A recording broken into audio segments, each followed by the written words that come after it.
Le 8 avril 2024, une date mémorable pour Fat Bintou. Elle a mis au monde des quadruplés, 3 garçons et une fille dans cet hôpital de Richard Toll pour sa première grossesse. C'est un don du ciel. Je rends grâce à Dieu.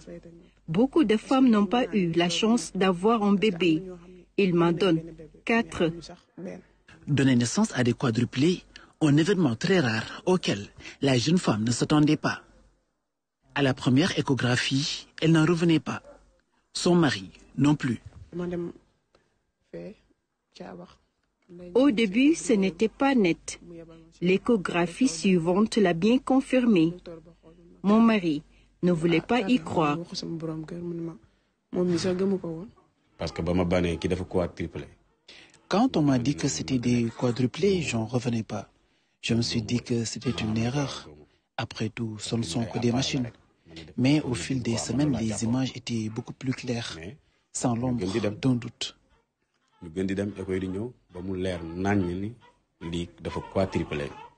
Elle venait d'un poste de santé, précisément le poste de santé de Ndombo, qu'il a référé au niveau du centre de santé, où la première échographie a été faite et on l'a envoyé pour confirmation. Effectivement, à l'échographie, on a constaté que c'était une grossesse quadrimélaire.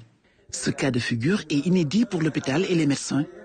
Fat Bintou a bénéficié d'un suivi particulier tout au long de sa grossesse. Déjà, dès que c'est une grossesse gémellaire, elle est considérée comme une grossesse pathologique. Donc, il faut un suivi particulier. À plus forte raison s'il y en a 4. Mais c'est un suivi comme les autres. Sauf que peut-être le suivi est ici plus rapproché. Donc, on voit plus souvent la femme, ça va nécessiter peut-être beaucoup plus d'investissement, etc.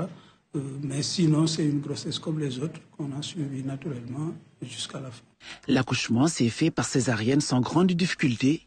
Les bébés des prématurés pesaient entre 1,8 kg et 2 kg, tous en bonne santé, comme leur maman.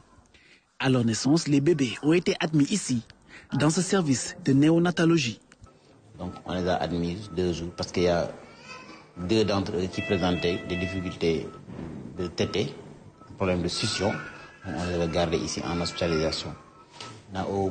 Après les 2 jours d'hospitalisation, ils se sont bien améliorés. Après, on les a mis avec leur maman. Il y a lieu aussi de remercier le ministère de la Santé qui nous a affecté 3 gynécologues, un pédiatre, ils étaient 2, l'un est parti. Et donc, un pédiatre, il reste maintenant, bien entendu, à renforcer les effectifs, mais c'est parce qu'on a eu du personnel de qualité, des équipements au niveau de la pédiatrie, ce qui nous a permis de réaliser cela. Depuis l'annonce de la nouvelle, des bonnes volontés se manifestent pour aider les parents.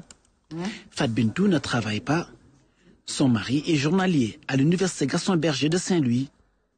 Ils espèrent un appui des autorités pour une prise en charge correcte des nouveau-nés. Certes, je suis leur père, mais ils sont également des enfants du pays. Je suis journalier à l'UGB. Déjà, un bébé, c'est très difficile. Alors, imaginez, si je dois en élever 4.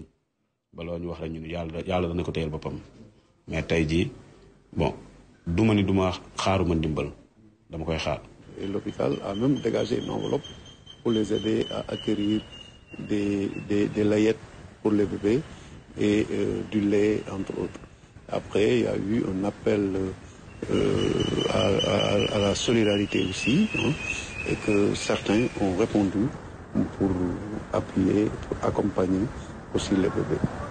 Après avoir passé près d'1 mois à l'hôpital, Fat Bintou et ses bébés ont désormais la possibilité de rentrer chez eux, à Nombo, à 3 km de Richard Toll. Des réaménagements sont réalisés à la maison pour accueillir les tout nouveaux membres de la famille dans des conditions plus favorables.